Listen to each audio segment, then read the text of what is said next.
Hey everyone, Bradley Stalder here with bestballfantasy.com, and I want to take a moment and tell you about my article that I wrote for Player Profiler.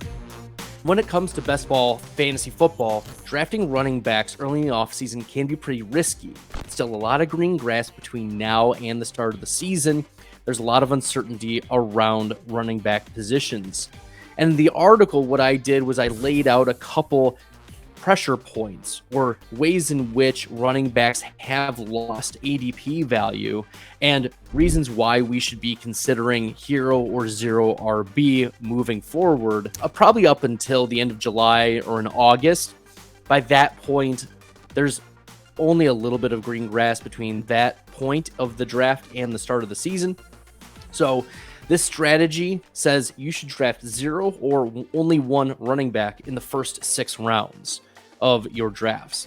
And there's a few reasons why, especially like when you're drafting January, February, March, April, May, even at the beginning of June, there's a lot of reasons why you should be fading running backs or avoiding high exposure to running backs early in your draft. The first is because a lot can happen in free agency. We saw David Montgomery change teams, Jamal Williams change teams, and Montgomery is going to be splitting carries with now Jahmyr Gibbs, but it was DeAndre Swift before that trade.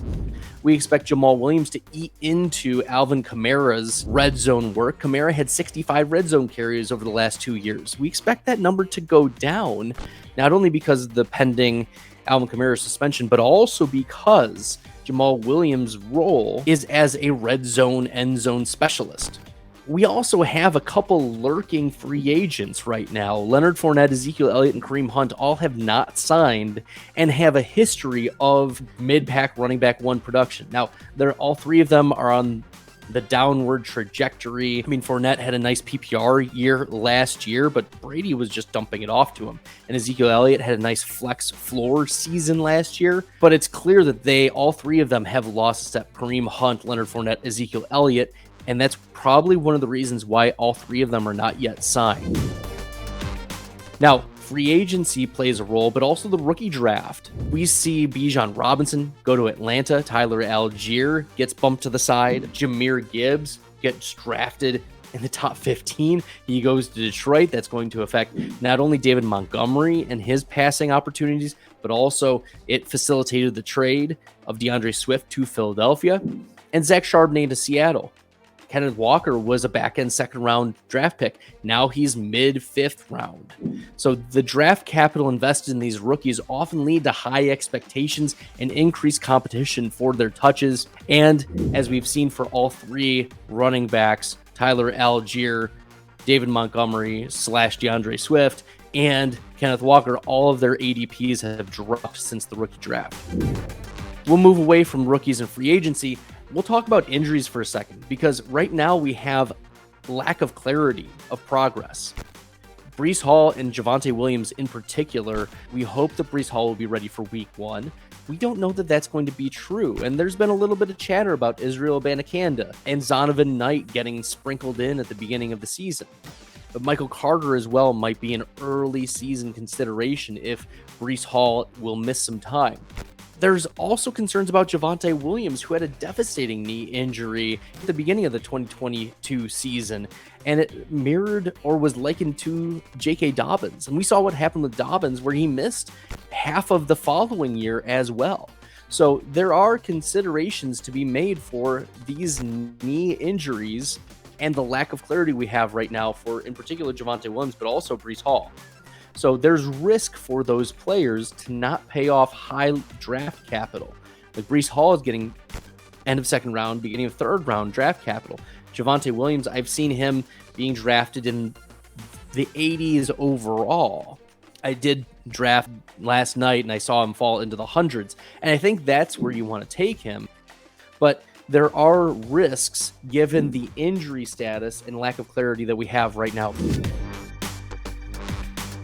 Then finally, the impact of trades. We saw Kenny Gainwell's ADP just plummet when DeAndre Swift was traded after the Jahmyr Gibbs selection by the Detroit Lions and the subsequent trade of Swift to the Eagles.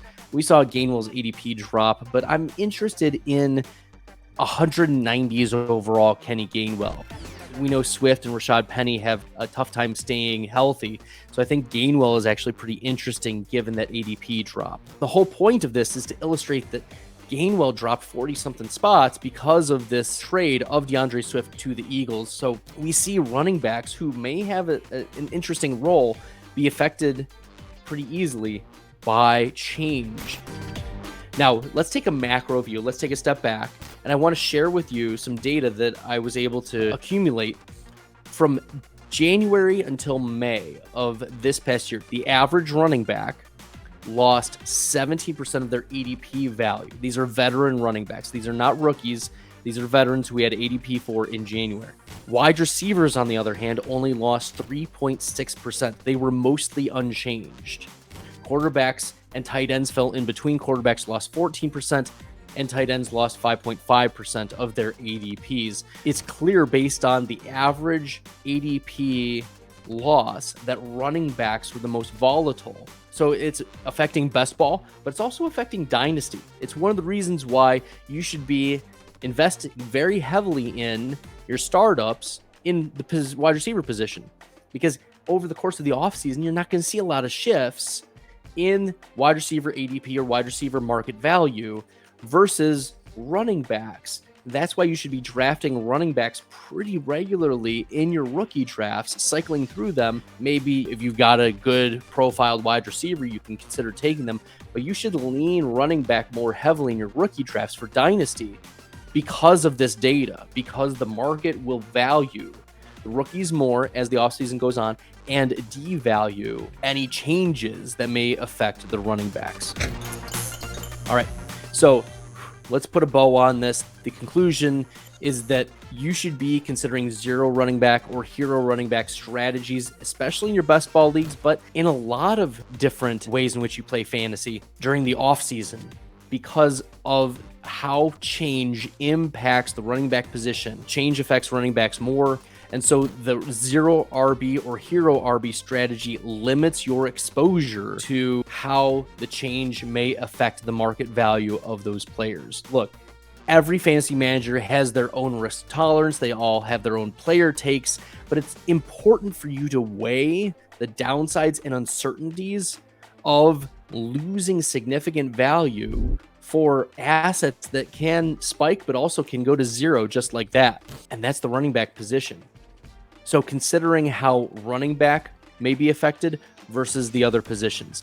So by adopting this cautious approach and considering trends observed during the offseason, fantasy managers can optimize their teams to withstand the long offseason with minimized impact. Good luck with your best ball drafts. Good luck with your dynasty startup drafts. Make sure you follow me on Twitter at FFStalder. Make sure you subscribe to the Player Profiler YouTube channel. Till next time, good luck in the best ball streets, everyone.